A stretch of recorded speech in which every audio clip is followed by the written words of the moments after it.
નમસ્કાર દર્શક મિત્રો, @ગુજરાતમાં આપનું સ્વાગત છે। રાજકોટ જિલ્લામાં ખોડલધામ બાદ હવે ઉમિયાધામ નિર્માણ થવા જઈ રહ્યું છે।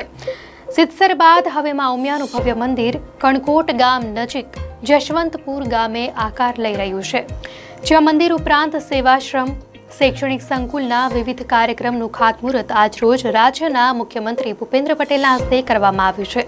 આ સિવાય કરોડોના વિકાસ કામોનું પણ ખાતમુહૂર્ત અને લોકાર્પણ કર્યું હતું। ₹550 કરોડના આ પ્રોજેક્ટમાં પ્રથમ તબક્કે 2 એકર જગ્યામાં 50 કરોડનું મંદિર બનાવવામાં આવશે।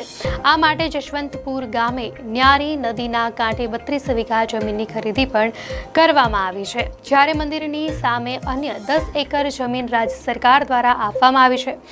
ઉલ્લેખનીય છે કે આજના આ કાર્યક્રમ દરમિયાન સાંસદ પરસોત્તમ રૂપાલાએ સમાજને એક ટકોર કરતા જણાવ્યું હતું કે વર્તમાન સમયમાં પરિવારનું ધ્યાન રાખવું અને સોશિયલ મીડિયાના આક્રમણને કારણે યુવા પેઢી ગુમરાહ થતી હોય તો તેને બચાવવા પ્રયત્ન કરો। સીએમ ભૂપેન્દ્ર પટેલે સમાજને ટકોર કરતા કહ્યું કે સંસ્કારો પર ધ્યાન દેવાની જરૂર છે। પરસોત્તમ રૂપાલાએ કહ્યું, તે સાચી વાત છે। સેવ કલ્ચર, સેવ ઇન્ડિયા ફાઉન્ડેશન અને ગુજરાત સરકાર દરેક ઝોનમાં સાંસ્કૃતિક યોદ્ધા કાર્યક્રમ કરી રહ્યા છે।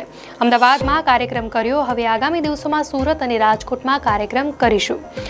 જણાવી દઈએ કે મુખ્યમંત્રીના રાજકોટ કાર્યક્રમ દરમિયાન મનપા દ્વારા બનાવાયેલ 1010 આવાસ અને શહેરી વિકાસ સત્તામંડળ દ્વારા બનાવવામાં આવેલ 210 આવાસોને ડ્રો મારફતે ફાળવાશે।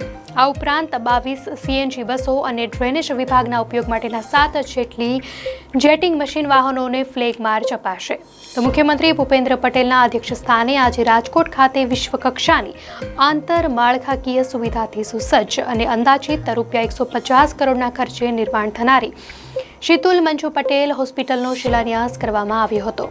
આ તકે મુખ્યમંત્રીને પુષ્પગુચ્છ અને મોમેન્ટો આપી આવકારવામાં આવ્યા હતા। તો ત્યારબાદ મુખ્યમંત્રીના હસ્તે મંત્રોચ્ચાર સાથે હોસ્પિટલની શિલાન્યાસ વિધિ કરવામાં આવી હતી।